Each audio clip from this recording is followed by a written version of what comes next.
So by default, it'll generate somewhat better result than what the current site is. But then if you start specifying, it'll try to do much more than that. Let me make it a little bit bigger. Let me know if you guys are having any issue watching or anything is not clear here. So if I have it specified that, let's make the dark theme a little bit more darker. The image organization is a little bit different. There's a little bit of animation pairing. Let's look at a few other examples for the same site. Here, I've essentially said, like, make it a punchy headline. But you can see that this is a little bit different from the flavor that, what gets generated by default compared to the previous other pattern that we saw. Same for another pattern where we said that, make it a high-end luxury brand using champagne gold. So it'll try to do a little bit of different flavor in all of that. This is, again, striking a creative portfolio, so it has a different feel to it. So all that, resonates to people who are very much deep into like different design schemes, right, and themes. While you have an output generated, you can still ask for additional things like suggest a different color scheme. And I'll think about it and give you a suggestion about what different color themes might be applicable on this scenario. And you can technically do those changes and select one of those themes, and it'll try to pick up that. And you maybe don't like the darker one, so let's go with lighter. Pick a lighter theme. So you can make those adjustments before it finally meets your expectation. There are a lot of other features where you could probably do edits and provide your manual updates without having to deal with the AI here, and all those changes will get saved. Yeah, another flavor for luxury, and then this is the one that we just submitted, and it's going on. It has created header footer. Pretty soon, it's going to have the midsection. And yeah, at a high level, this is what the variation I wanted to show as part of the demo that you can generate for any site. I mean, yeah, I'm limited by the amount of things that I can think of, but you can actually make it a lot more elaborate in terms of what changes you want, right? You may want different images to be used, or you may want to have like a completely different look and feel, maybe 90s theme or cartoonish, or maybe geared towards children, or a specific type of audience, or maybe my core businesses, like for example, is in India, or geographical location. So all those contexts does play a role in terms of how the look and feel of the site would change, and you can create different variations and decide which one looks better depending on the need. Okay, now it comes down to, like, let's say if I did change the theme, which I had in one of the examples. So if I did say that, okay, let's go with the lighter theme, it'll make that change, and our site would look light, and maybe that's not the right color for it. So we'll just look at that very quickly. It's making changes in the header. Should be done with the changes related to other pages, other sections on the page. All right, so it is, as you can see, real time as it's making the changes, we are able to see those changes appear. So it's still doing changes in the header. Okay, it made changes to the footer, which we can't see until we move to the footer.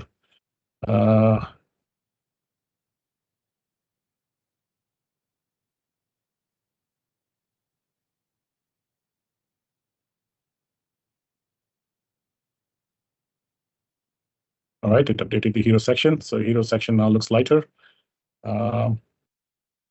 So we'll just stick to that to see how it actually does in real time before moving to that other example that was under build.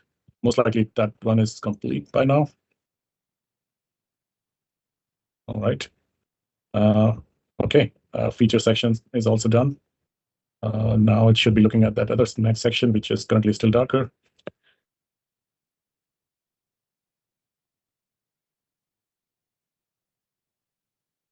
Yeah, I mean, at this point, I would not be staring at this. I would probably go and grab coffee and come back to look at this. And by the time I'm back, it should be done. So yeah, it's moving section by section, and there's only 2 sections left. Testimonial section done. And the FAQ section about to be done.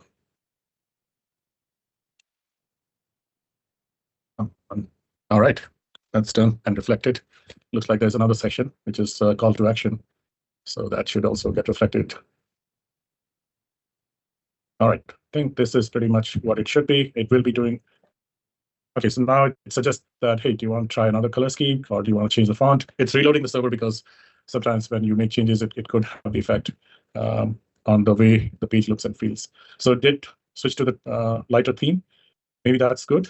Maybe that's not good. So we do have a history feature where if I have just done this, I know that it's not looking good. I can switch back to the previous version. And this previous version, I can technically just see that, okay, this was previously, and this is the one that I have now, without having to, jump between two different sites. So, you have the previous version stored here in this place. And maybe I don't like the light version, so I might just restore and switch to this version. And then during my conversation with the client, it usually is going to be very handy if I have 5 different versions just available in the history to be able to quickly switch within the same site, or I could have different variables based on the different type of look and feel that I want to show to my client for their existing site. So this is the variation, how you do different look and feel for the same site, how you can essentially prompt your builder to have different look and feel. You can ask it to have different images. You can ask it to have different fonts, colors, schemes, even modify on your own if you think that a particular section you don't feel is good enough. And I also like, Uday, that how the Airo builder is also making its own recommendations, on certain things that you could do. So on the left-hand side, like, whether you want to change the font, you want to add another page, or just the look and feel, right? So there are recommendations which Airo builder will make. And of course, it's also, one of the things is the back and forth that usually happens between you and the clients on, hey, how do we show my website? How do you get feedback? Now through Airo builder, that is really simple. And maybe, Uday, we can just show them how to really share a preview of, what's being built. So you can share a preview link with your client. They can look at it, give you feedback real time. And pretty much everything can happen real time, right? With this, you don't need to kind of wait for feedback. So it saves a lot of back and forth between the client and helping you kind of save time and manage things better. That is true. You can technically share it, but the thing is with the preview is that it's a development server, so your whatever change that you're making here could technically reflect there. So if you have made a mistake here, that will also reflect to your customer or the client. So for that purpose, you may want to use publish as a functionality where if you publish this, you get like a dedicated production style URL for the development work that you've done, and you could technically keep doing the development and publish the right version when it's finished. So that's the publish functionality. But yeah, if you're doing an iteration where you want to show like pretty much real time changes, you can technically share preview URL with your customers. It's as simple as like just visiting preview, having this preview URL, share it to anyone else, and then they should be able to see the changes that you're making here. For example, if I do that change here, restore to this version. So I should essentially switch to the darker version, which is what the other side, if somebody else had this URL, would be able to see also. So it's a choice whether you want to do it through preview or you want to do it through publish.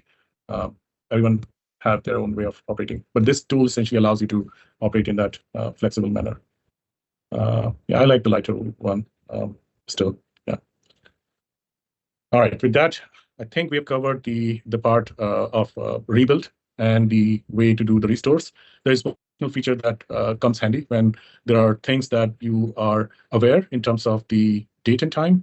So we do have backups available for every site, essentially, daily backups. And for those, because I've just created this, but generally, if you are using a site that has been around for a while, which I should have.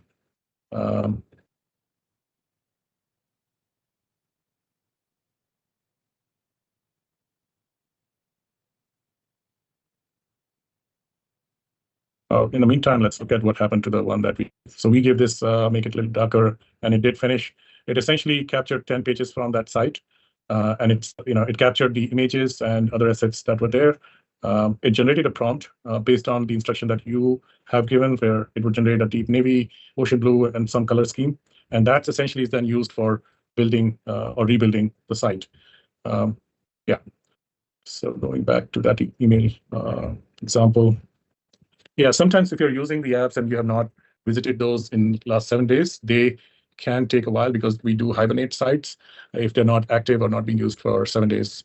But yeah, it's not too long. Should be up now. The feature that I was referring to was backup, which appears something like this. Okay. I think I'm having some issue with my network because of me being on the weekend. But generally, this should be pretty fast, where you can actually restore to previous version where you knew that I had a good version for a particular date. So these are the two capabilities for restoring. Generally, this is more of drastic thing where you made some changes that, or you asked somebody to make changes that were not like that overrode some of the changes that were not expected. So you essentially go on a hard rollback. Otherwise, generally, you should be good with the history of the commits of the application that you're working with. With that, I think we want to open up for questions, Nicole. Yeah. So let's see. We have a question from Pramod, who wants to know if there is a white label domain available for presenting this to clients. The idea is not to share the background workings, more like the front end preview for feedback. Absolutely. So technically, you can have your own domains. Let me actually try to publish. So if you're not, so that's another reason why you may not want to share a preview link, and that's where the publishing helps, because here you could actually attach domain, and you could have your domain in a way that doesn't reveal the environment, the tool that you're using, and that makes it somewhat controllable from that aspect. Does that answer your question? Okay. So yeah, I might have like a domain about a simple domain where I'm just gonna attach it to that and share that as the URL to customer, so they won't know what's the background technology. Yeah, thanks. And of course, I mean, if you have, it also gives you the opportunity to, if you want to buy a domain right through the console, so that's already integrated. It makes it super easy for you to search for a domain, to buy a domain already. So yeah. By the way, if since we last met, there are a few updates that have happened to Airo Builder. We now have updated plans that are available for you. So if you're an agency and if you're looking to build apps and websites for multiple clients, we now have our professional and ultimate plans, which basically give you more credits. It also allows you to publish more number of apps. So you definitely do want to check that out, within Airo Builder on the landing page. I will put in the link for our Airo Builder landing page here. So you'll start seeing, what are the new plans available. ITMAITY.